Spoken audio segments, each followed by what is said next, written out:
जय हिंद दोस्तों। आज हम लोग रीजनिंग का एक और नया वीडियो लेकर आए हैं। तो आई होप आप लोग अपनी परीक्षा की तैयारी अच्छे से कर रहे होंगे। आते हैं हम लोग डायरेक्टली अपने क्वेश्चंस पर। जैसे इसमें पहला प्रश्न पूछ रखा है आपसे कि दिए गए प्रश्न में संबंधित संज्ञा ज्ञात कीजिए। इस तरह का प्रश्न आप पाएंगे जो सांख्यिकी है उससे रिलेशन में पूछा जाता है। दैट मीन नंबर सिस्टम से रिलेटेड क्वेश्चन पूछा जाता है। अब इसमें आपसे कह रहे हैं कि इन दोनों के बीच में जो रिलेशन है, इसके और क्वेश्चन मार्क में जो आएगा उसके बीच में कौन सा रिलेशन बनेगा। अब देखेंगे, पाएंगे अगर आप इन दोनों को, तो 11 और 33 में पहले प्लस का देखते हैं। प्लस मतलब अगर प्लस करेंगे तो बहुत बड़ा गैप हो जाएगा, तो क्योंकि 11 और 33 सीधे आप देखेंगे, पाएंगे जो 11 इंटू 3 करके इसमें रिलेशन है, मतलब कुल कह सकते हैं इंटू 3 का रिलेशन दे रखा है, गुणे 3 का। तो इसमें भी गुणे 3 हम लोग करेंगे। 16 गुणे 3 48 आ रहा है। तो 48 हमारा किस ऑप्शन में है? ऑप्शन नंबर डी में है। कह सकते हैं कि ऑप्शन नंबर डी हमारा सही आंसर हो जाएगा। अगले प्रश्न पे आते हैं। अगले प्रश्न में आपसे जिक्र किया गया है कि उसमें संबंधित संख्या ज्ञात करनी थी, इसमें संबंधित शब्द ज्ञात करने हैं। तो मरीज का अस्पताल से किस प्रकार संबंध है? जैसे अगर कोई मरीज है, वो जब अस्पताल जाता है तो उसको चिकित्सा मिलती है। वैसे विद्यार्थी कहाँ जाए तो उसे ज्ञान अर्जित हो। तो आप सब पा रहे होंगे, काफ़ी ये सरल क्वेश्चन है कि जो विद्यालय है, विद्यार्थी उसमें जाके शिक्षा अर्जित करते हैं। अगले प्रश्न पे आते हैं। अगला प्रश्न हमसे कह रखा है कि दी गई आकृति में कुल कितने त्रिभुज हैं।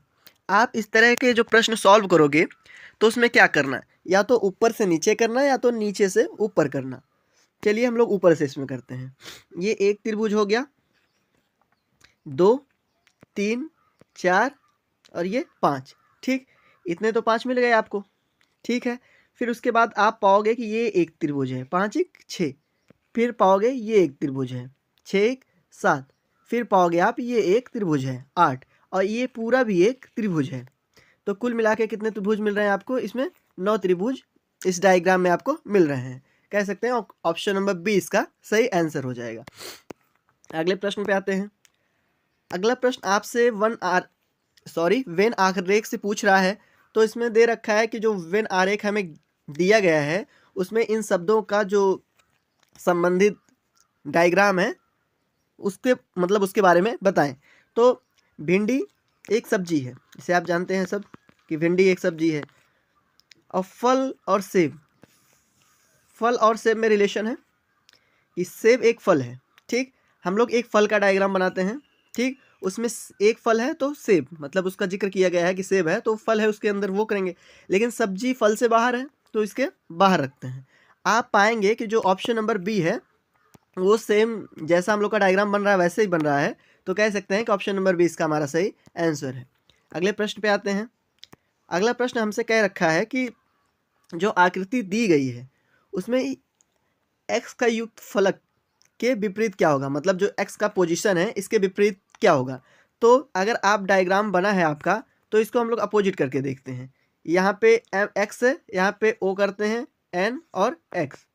सेम इधर करते हैं, इधर पी के प्लेस पे जेड करते हैं और आर के प्लेस पे आर एज इट इज रहेगा, जेड के प्लेस पे पी करते हैं। तो आप पाएंगे जहाँ एक्स है वहाँ पे ओ मिल रहा है। तो कह सकते हैं कि जो एक्स का विपरीत है वो हमें ओ मिल रहा है। तो ऑप्शन नंबर बी इसका सही आंसर हो जाएगा। अगले प्रश्न पे आते हैं। अगला प्रश्न हमसे कह रखा है कि लुप्त संख्या ज्ञात करें। मतलब इसमें पूछा है कि जो क्वेश्चन मार्क की जगह कौन सी संख्या होगी। हम लोग इसको करने की दो विधि जानते हैं, एक ऊपर से नीचे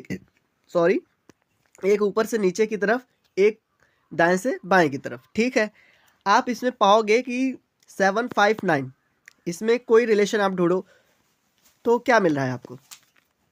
7 5 के बीच में गैप 2 है, लेकिन ये पहले माइनस हो रहा है फिर पॉजिटिव हो रहा है। तो कह सकते हैं कि इधर से कोई हम लोग को रिलेशन नज़र नहीं आ रहा है।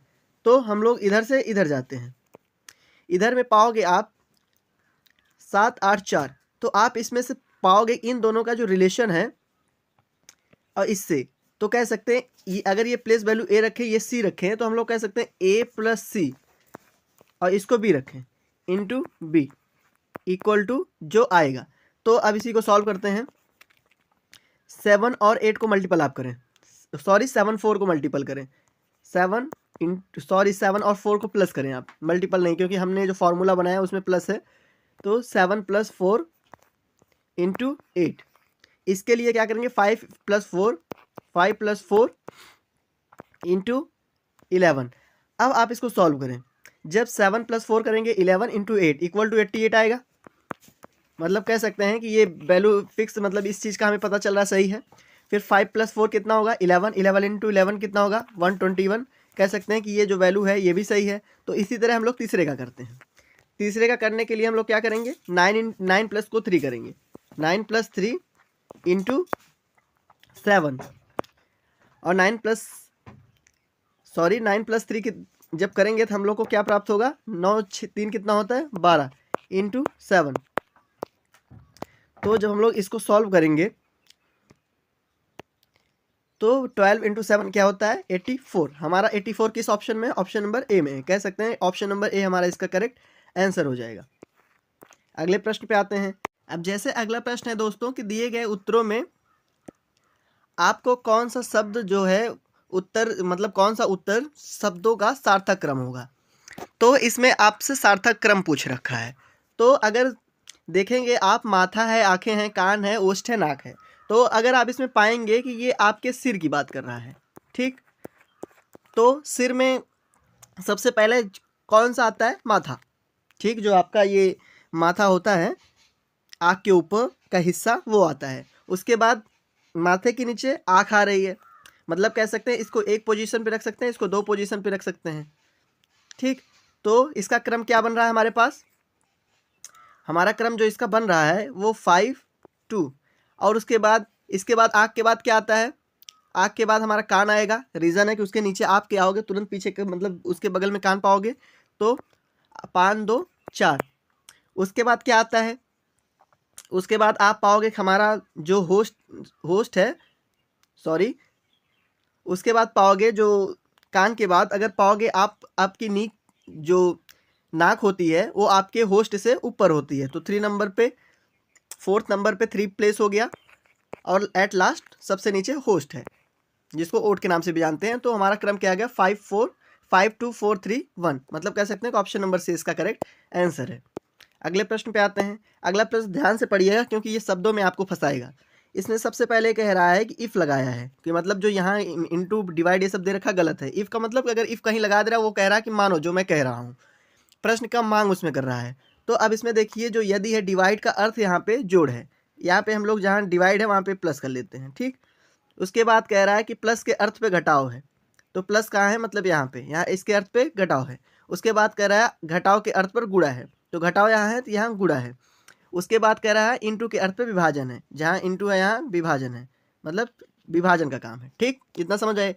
प्रश्न ये कह रहा है। अब आपको पता होगा रूल इसका क्या होता है कि हम लोग हमेशा बॉड मास फॉलो करते हैं। अब बॉड मास क्या होगा आपको पता ही होगा कि सबसे पहले ब्रैकेट है, ब्रैकेट ऑफ करेंगे, फिर डिवीजन, फिर मल्टीप्लिकेशन, फिर एडिशन, फिर सब्ट्रैक्शन। मतलब पहले भाग देंगे, फिर गुणा करेंगे, फिर जोड़ेंगे, फिर घटाएंगे, ठीक।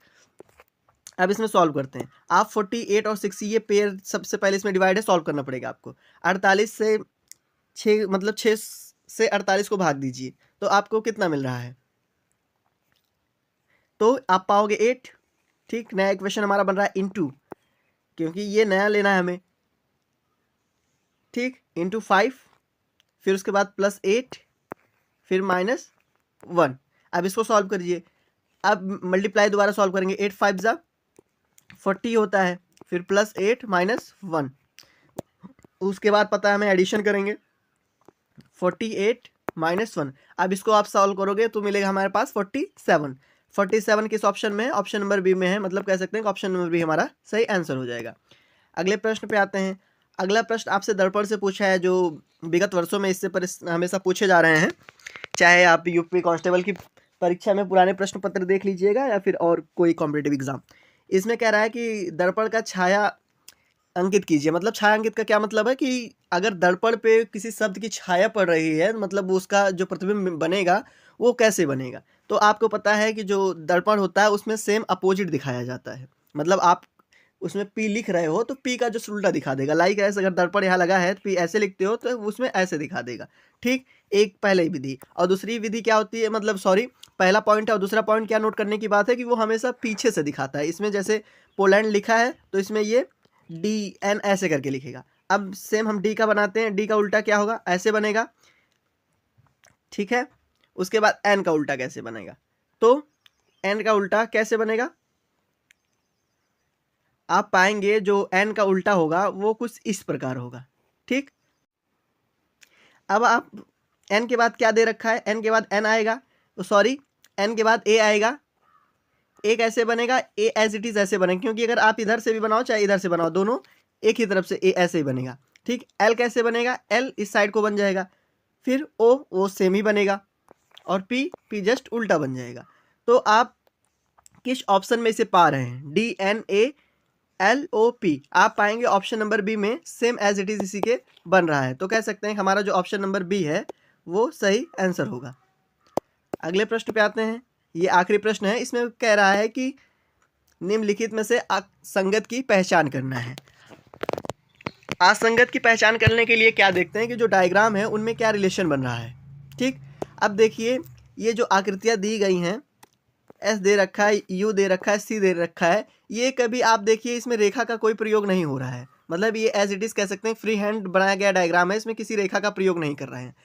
लेकिन आप H की बात करोगे, H में आप पाओगे कि ये रेखांकित डायग्राम है। मतलब इसमें H इस दोनों साइड की भी जो होती है वो रेखा, फिर इस बीच में रेखा, तो ये रेखांकित डायग्राम है। तो कह सकते हैं कि इसमें जो अगर भिन्न जो है वो ऑप्शन नंबर आप डी में पाओगे, इसका ऑप्शन नंबर डी एकदम सही आंसर हो जाएगा। आई होप वीडियो आपको पसंद आई हो। अगर पसंद आई हो तो कमेंट बॉक्स में हमें जरूर बताइएगा।